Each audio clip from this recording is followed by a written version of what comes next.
Hola Gloribet, buenas tardes, gracias por aceptar esta invitación, un poco para conocer cómo tú trabajas la personalidad como psicóloga. Agradecida por este momento. Gracias a ti por invitarme. ¿En qué puedo colaborarte? Bueno, primero que todo, quisiera saber qué área de la psicología te desempeñas. Yo me desempeño en el área de psicología clínica, donde me centro en los procesos de psicoterapia individual y la evaluación diagnóstica del paciente, que a través de eso debo adaptarlo a sus necesidades para que vaya fomentando su capacidad de tomar decisiones para controlar su vida, ya que al realizar este proceso de interpretación es más importante que los propios hechos. Es donde mi paciente debe crear una serie de constructos cognitivos personales, ya que nadie ni nadie se lo va a hacer. Y yo como psicóloga, mi deber es acompañarlo en los procesos y entender los patrones y la forma de cada uno. De cada uno. Ya. Me llama la atención que dijiste que haces psicoterapia, es decir, ¿en qué rama de la psicoterapia te formaste? ¿Eres psicoterapeuta en qué área? Bueno, te cuento, mi referencia es más que todo el enfoque cognitivo, ya que está basado específicamente en la teoría de los constructos personales de George Kelly. A diferencia de los demás enfoques, yo no veo al paciente como una persona enferma, yo reconozco que veo al paciente como un científico que poco a poco está construyendo las teorías que empieza a comprender a su entorno para que pueda hacer unas hipótesis para que vayan concuerdo con la realidad. Y si no está conforme con los resultados, mi deber es motivarlo para cambiar esas hipótesis para que estén de acuerdo con lo que está pasando en su vida diaria. Es decir, que tu enfoque, el enfoque que tú más trabajas en tu área es lo que tiene que ver con el cognitivo, ¿ok? Ok, entonces, desde ese enfoque que tú trabajas, ¿cómo puedes definir la personalidad? Bueno, te cuento que la personalidad se entiende como la capacidad del ser humano para crear un modelo de su propia vida funcionando como de una manera análoga.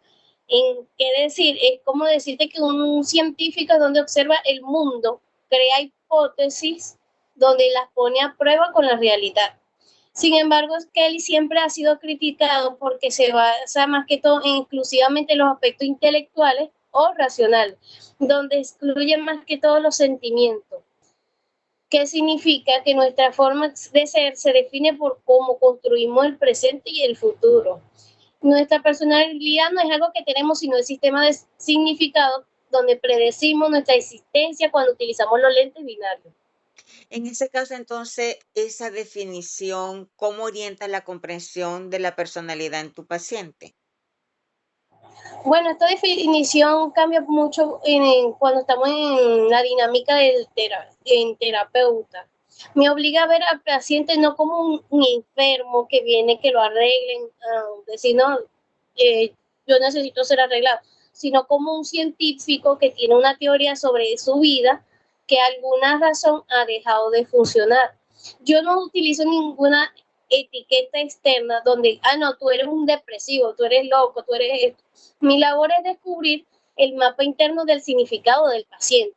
Si un paciente actúa de una forma que parece autodestructiva, que fume, que busque la manera de matarse, en lugar de juzgarlo, me pregunto qué resultado para obtener con ese comportamiento o qué parte de su realidad está intentando controlar, ya que trabajamos juntos en una relación donde los dos tenemos que colaborar para ver si sus experimentos les sirven en la vida diaria. Y me llama la atención cuando hablaste de etiquetamiento, de que usted es un depresivo, usted es esto. ¿Usted cree que existe dentro de la profesión del psicólogo alguien que pueda a un paciente decirle usted es depresivo, usted es esto? O sea, que pueda hacer algún tipo de etiquetamiento. Bueno, en algunos psicólogos sí, hubo casos, pero ¿cómo te explico?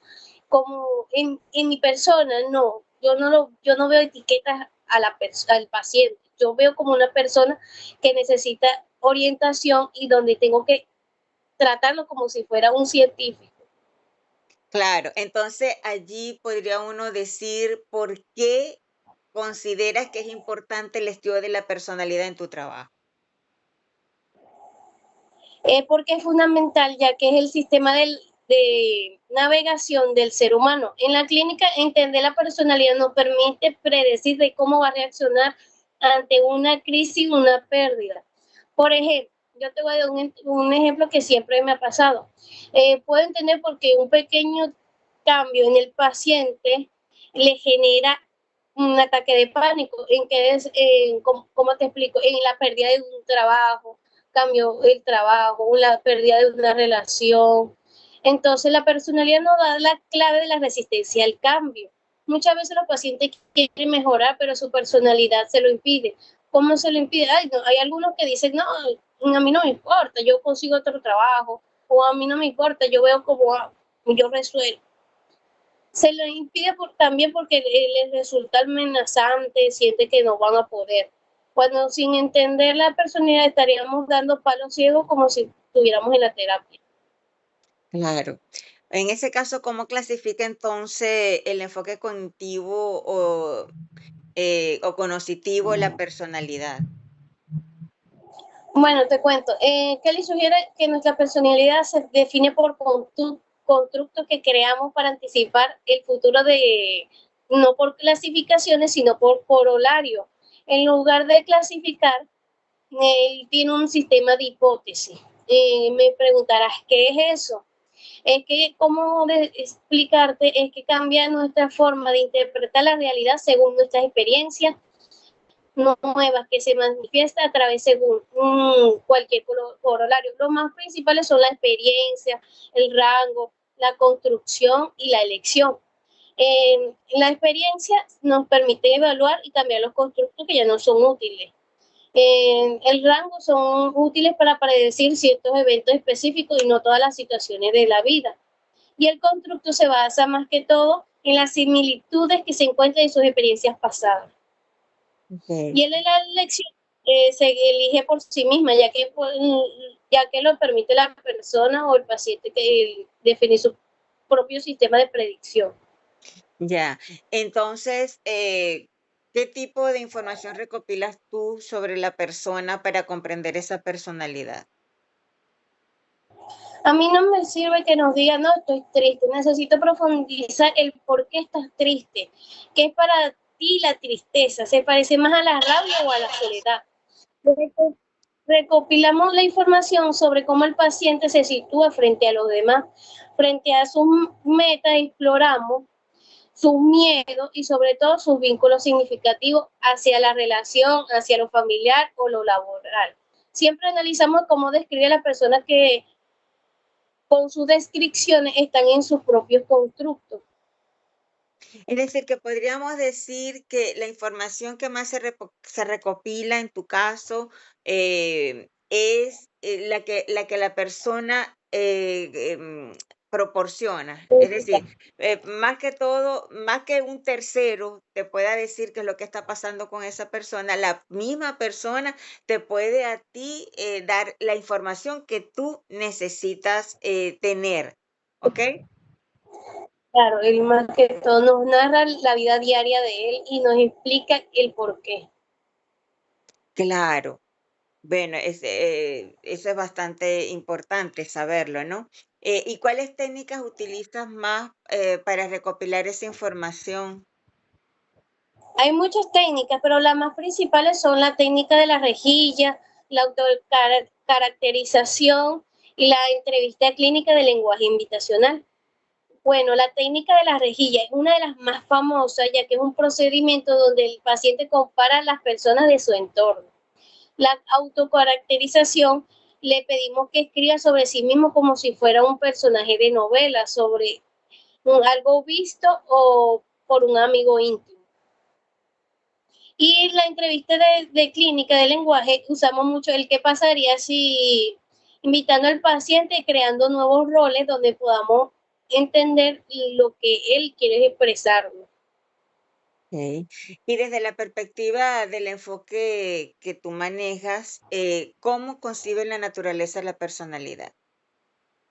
Bueno, te cuento que concibe la personalidad como una imagen optimista y racional del ser humano. Para él no somos víctimas de nuestro pasado, no somos de la herencia o de los impulsos conscientes, somos los arquitectos de nuestro propio destino. Prácticamente nosotros creamos nuestro propio destino, nuestra propia realidad y nuestro propio futuro. En los puntos clave de la personalidad no se forma por los hechos que vivimos, sino por las actividades de nuestros procesos mentales y la interpretación que hacemos durante estos sucesos. Claro, bastante interesante. Bueno, muchísimas gracias, Gloribet, por este momento. De verdad, muy agradecida por aceptar mi invitación a esta entrevista. Que Dios te bendiga y te guarde. Y bueno, y seguimos en contacto. Muchas gracias por invitarme igualmente.